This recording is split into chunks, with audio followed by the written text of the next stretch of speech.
Hey internet, welcome to my September bullet journal monthly setup video. This month is a little weird one for me just because in my head I had this really perfect vision of exactly what I wanted this spread to look like.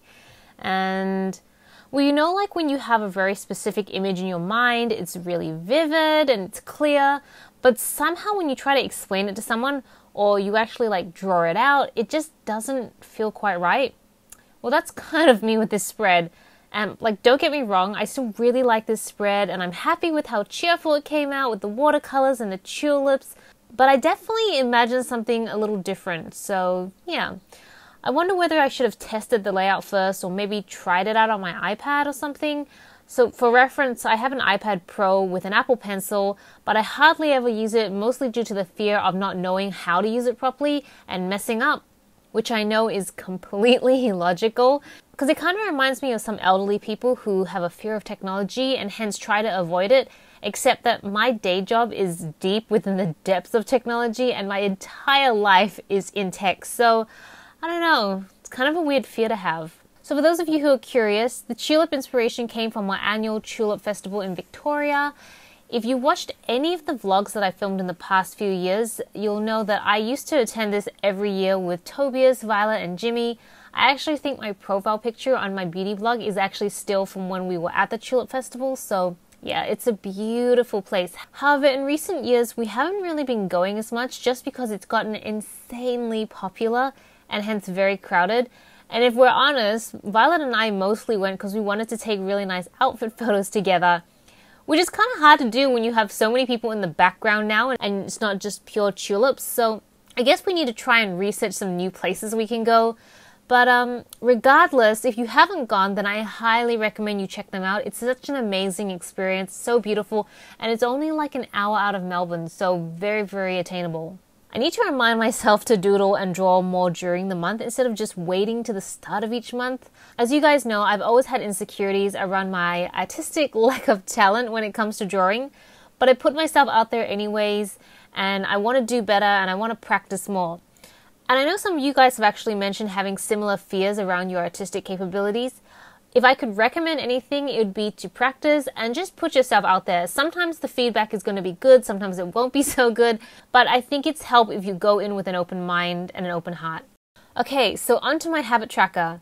I think I'm basically keeping the same habits as last month, nothing new, and I kept forgetting to record myself putting down the dots in the last few habit trackers. I like adding these dots over the existing dots just to help really highlight them, and I think it helps the habit tracker pop a little bit. I don't know, I think it looks better, and from a functional standpoint, it actually helps me feel the tracker easier just because I know where the dots are so I can draw the diagonal lines a lot easier. So this month I tried to pull together a timesheet, and I'm still trying to work out how best to draw this up or arrange this. I feel like it's not really in the state I'd like it to be in, but I'm still trying to work that out in my head. However, if you've been watching any of my previous bullet journal videos, then you know that I've been really getting into time tracking, where I basically track where all my time goes during the day, and I color code it. So I already know that the vast majority of my time goes into my day job. That is completely understandable, but I really want to try and work on increasing my time spent on both my shop and my content creation work. I kind of want to know how many hours I spend working on them and roughly where my hours are distributed. Okay, so I'm moving on to the monthly view, which is nothing new. It's pretty much the same format I've been following most months. I think the only difference to last few months is that I decided to try and introduce a little bit of extra color. So I really go back and forth between trying to make my spreads more colorful versus sticking with a clean monochrome look. Because I really love the monochrome look. It has a really nice aesthetic to it, but I don't know. I think if you're not careful with colors, it can start to look really messy. So I might try and focus more on pops of colors or maybe like a focus statement color or something like that. So it doesn't add too much color, but it's still a little bit more interesting than the monochrome look, because as much as I love it, I sometimes think it can get a little bit boring. But yeah, this month I don't really have anything major going on personally. We do have a public holiday towards the end of the month, but besides that, I don't really have anything different besides the typical social gatherings. I have my Japanese classes. Actually, whilst we're on Japanese classes, can I just take a second to say how much I've been enjoying my Japanese classes?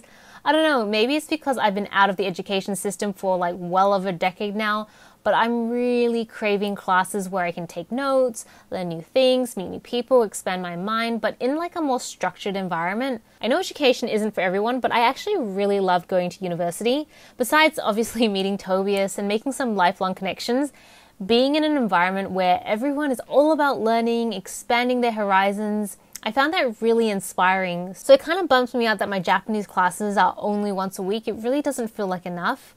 I guess if I wasn't working full-time and trying so hard to do all these other side gigs, I'd honestly ramp up my lessons to like 2-3 times a week instead.